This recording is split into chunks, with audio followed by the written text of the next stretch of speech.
It's been a question for almost 4 years now, how to shape George Floyd Square in a way that memorializes what happened there, but also considers what the intersection can be. Tonight, the community opened up that conversation again.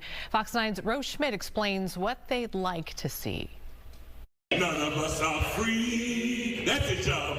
None of us are free.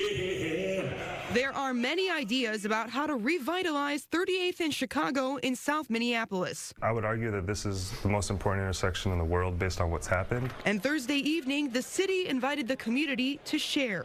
Well, I think it has to be something that takes into account both the residents who have been living there, prior to the murder of Mr. Floyd, as well as now through the last 3 years that we've been trying to, get it to revitalize. Recognizing that George Floyd Square has become a gathering spot for people locally and internationally, city leaders first want to identify baseline values needed for the area. So when we started this work with Public Works in 2022, we were focused on an infrastructure design.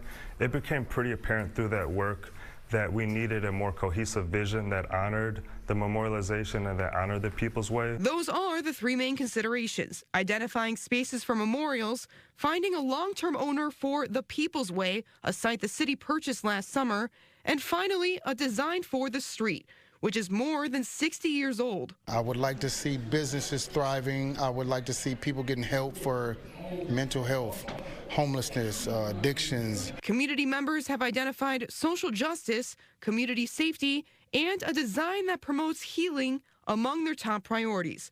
But ultimately, the goal is to have a vision that can be agreed upon. The community is absolutely committed to this being an expression of healing.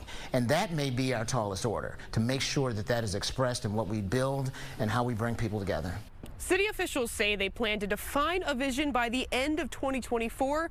Then moving into next year, they want to start to implement that plan. Reporting in Minneapolis, Rose Schmidt, Fox 9.